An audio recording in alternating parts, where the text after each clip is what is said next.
Now we're going to spatchcock a chicken. This funny word, spatchcocking, is believed to be an abbreviation of dispatch the cock, which was shorthand for prepare the chicken for roasting over a spit.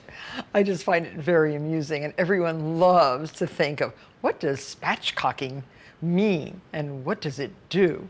Well, I'm going to show you. I have two ways to spatchcock when you keep the breast in the center by taking out the backbone, and this is very easy to do if you have a good pair of kitchen shears.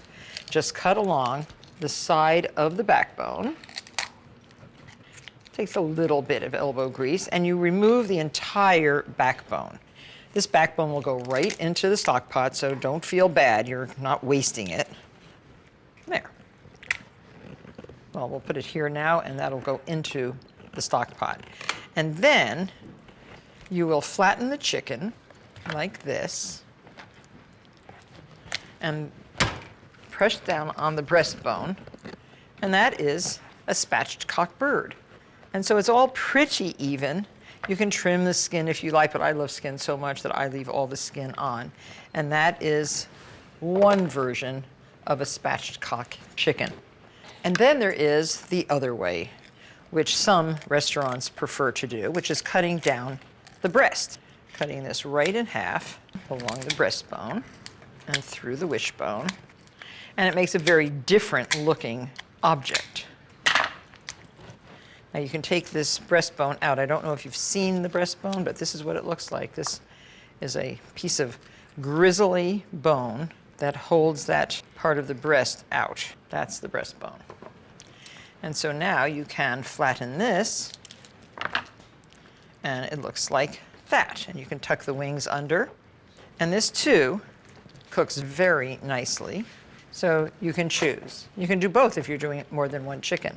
So we're going to make a nice marinade by putting 1 medium onion into a blender jar with 1/2 cup of parsley, 2 teaspoons of thyme, 2 tablespoons of sage, the skin from half of a lemon, 2 cloves of garlic, and 1/4 cup of olive oil.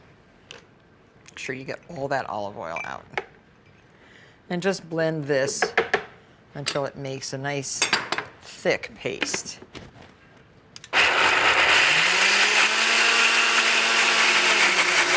It's a nice green color.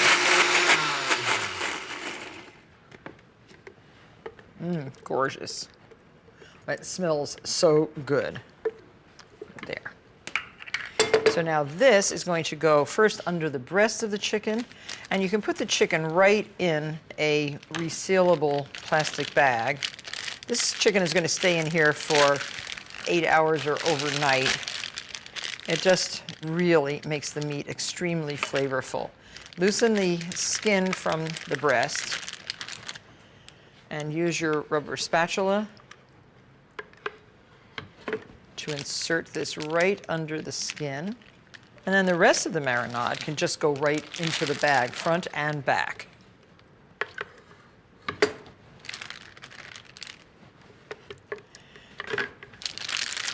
Seal up the bag, put this on a tray, and refrigerate.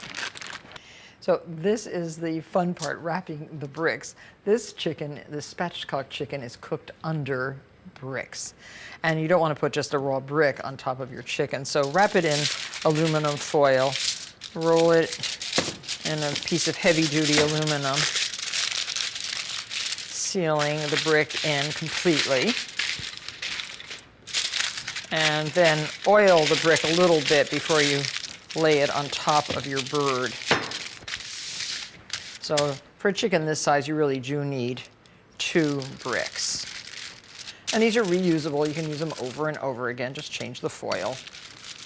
The chicken itself, well, it's been wiped clean of the excess marinade, and rub a little bit of oil on it. You need to prevent it from sticking on the grill. We're using a grill pan that sits right on top of the stove, and a tiny bit of olive oil on the grill pan too. You can do this in the oven. You can do this on a grill outside. Now just pick up your chicken, put it skin side down, and apply your bricks. The bricks really are to hold it flat and promote even cooking. Now, if you don't have bricks, and many of us don't, you can use a large skillet, oil the bottom, and you can weight it down with cans and other heavy things. So it's been 30 minutes on the skin side. Just remove the bricks and turn the chicken over if it releases easily from the grill. And this one is releasing very nicely. So whichever way you feel comfortable turning it with a pair of tongs and a fork, such as this. Doesn't that look amazing? So great. Oh, I love it. And now put the bricks back on.